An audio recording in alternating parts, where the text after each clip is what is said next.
As music plays in a wedding hall in Japan, 32-year-old call center operator Yurine Noguchi wipes away her tears as she reads her vows. Her groom, an AI persona displayed on a phone screen. Hey everyone, Carl Clover here. Welcome back to Project Mayhem. I'm your host. Today I got a video that I want to talk about. So today we're going to talk about relationships, but not with real people. I want to talk about falling in love with a fictional character. And yeah, I know how that sounds, but stick with me because this is something that more people do than you ever think. And a lot of them are too afraid to say it out loud. So since it's February and everyone's talking about love, I figured why not talk about this kind of love too? The kind that nobody wants to admit. The kind that people call weird or sick or broken. But is it really? That's what we're going to get into today. So let's talk about how it actually began, because it doesn't happen overnight. It's not something someone wakes up one morning and decide, hey, I think I'm going to fall in love with that character from a show. It starts small. You watch something, you read something, you play a game, and there's a character, and something about them just hits different. Maybe it's the way they talk. Maybe it's the way they carry themselves. Maybe it's something about their personality that's just resorts with you in a way that real people in your life just hasn't. And at the first, you think, okay, I really like this character. That's not it. No big deal. Everybody has a favorite character, correct? Between anime, video games, Final Fantasy, Yu Hakusho, Overlord, Adventure Time. Yeah. But then you start thinking about them outside of the show, or game, or book. You start imagining conversations with them. You start looking up fan art, reading fan fiction, watching other people talk about them online, and slowly, without you even noticing, this character becomes something more than just entertainment. They become comfort, and that's when it starts to shift something deeper. Now, here's the part that a lot of people don't want to talk about, because there's usually a reason someone ends up attaching to a fictional character like this, and it's not always just because the character is cool or attractive. A lot of times it's because real people have let them down, which is also true in life. Think about it. Real relationships are messy, they're unpredictable. People lie, people cheat, people say one thing and do the other. You just put yourself out there, you trust someone, and sometimes they make you feel like trust was a mistake. And after enough of that, some people just stop wanting to take the risk. I agree. Relationships are messy. Trust issues. People cheat. People don't think you're great. And then when you want to prove yourself, you think you made a mistake trying to, prove yourself. Now, I'm going to talk about something real quick. I'll be honest with you. I've been there. I've gotten attracted to a character from Overlord, Shaltir Bloodfall. If I'm pronouncing that, Bloodfallen. If I'm pronouncing that correctly, sorry. Bleh. And at the end of the video, I'll explain how I got attracted. And the reason I did was because I felt safe with the character in a way I didn't feel with real people. There was no drama, no disappointment, no one-upping me or making me feel like I wasn't enough. Now, to be fair, I'm going to say this. The character does give me comfort. I have a little statue. I love it. I love the character because of the gothic elegance of the dress. And she's a vampire. Truly, I was going to explain this more at the end, but I want to get this out of the way. I know real from fantasy and fiction. It's something I can just look at when I get home and just say, hey, she's beautiful. She won't judge me. And it puts a smile on my face. And I get on with my day, play video games, watch TV, etc. The character was constant. The character was there, and for some reason, who's been burned by real world relationships. That constant feeling like a lifeline. So yeah, the fictional character thing isn't always about the character being perfect. Sometimes it's about the real world feeling like it's just not worth the pain anymore, which is true in some cases.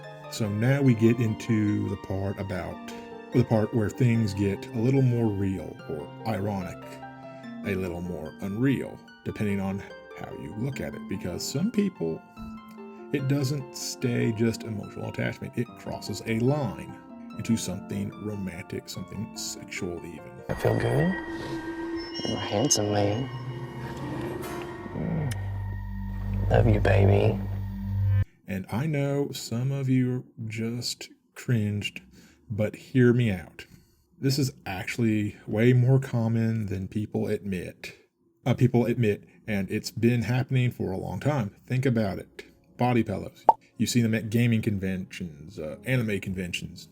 You've seen them ones of the characters printed on them, of anime characters, games, whatever. I'm repeating myself. I don't know why. People buy these things and they hold on to them at night. They sleep with them. Some people treat them like a partner. And it goes beyond that too. There are people out there who buy full-size dolls, life-size figurines. They dress them up. They take care of them.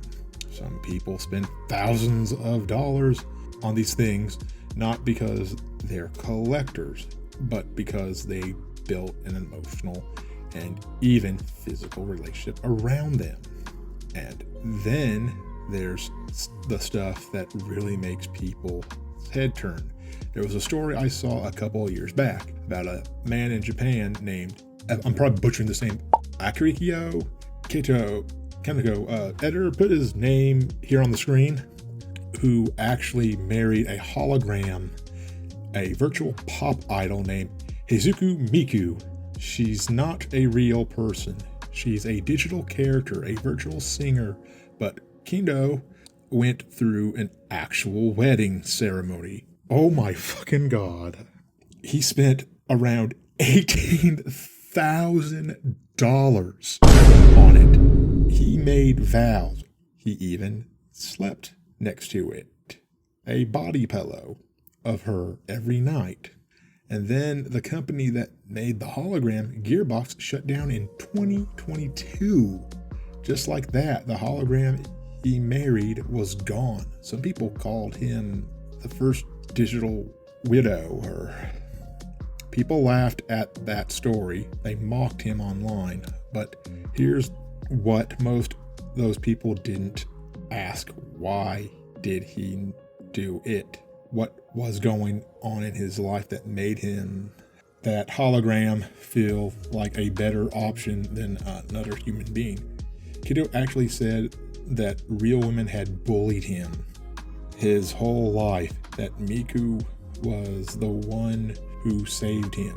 So when you hear that story and you think it's crazy, just remember what drove him there in the first place. Because that's the real question, not about whatever. It's weird. It's about driving someone to the point. So let's address the elephant in the room. Is it an illness? And honestly, I think that word gets thrown around a lot when it comes to this topic. People say, oh, that person is sick. Something is wrong with them. Like it's some kind of mental disorder. Could be, no one knows. In some extreme cases, it can become unhealthy if someone completely cuts themselves off from all real human interaction and only exist in the fantasy world with a fictional character. That's a real problem. That's isolation, and that could lead to real damage to a person's mental health. But here's the thing. For a lot of people, it's not that extreme. It's more like a coping mechanism. It's a way to deal with loneliness. That's the key word, everyone, loneliness. A lot of people are lonely and sick of women bullying them, treating them like crap. I could say the same thing for the men treating women like crap. It's a double-edged sword. It could go both ways. a way to feel something positive when the real world keeps handing you disappointment, a way to experience love, or at least the feeling of love, when real love has felt too risky or too painful to pursue. Is it a substitution for the real connection? Yeah, probably, but that doesn't automatically make it an illness. Sometimes it's just survival. The world judges these people harshly, but the world also doesn't always offer them something better. So, where the line between okay and not okay, I think it's pretty simple actually. If you have an attachment to a fictional character and it brings you comfort and you're still functioning in your life, still going to work, still still taking care of yourself, then you're probably fine. A lot of people carry that kind of thing quietly and nobody ever knows. But if it starts replacing everything, if you can't hold down a job, if you can't talk to another human being without shutting down, it's the fictional world becomes the only thing that feels real, then yeah, that's when it crosses into something that needs attention. It's not about whether you love a fictional character, it's about whether that love is helping you survive or whether it's helping you disappear. So yeah, that's the topic for today. Loving someone who isn't real. The illness, the coping mechanism, whatever you want to call it, it happens. It's real, and people who do it aren't broken. They're just hurting in a way that the world doesn't always make easy to fix.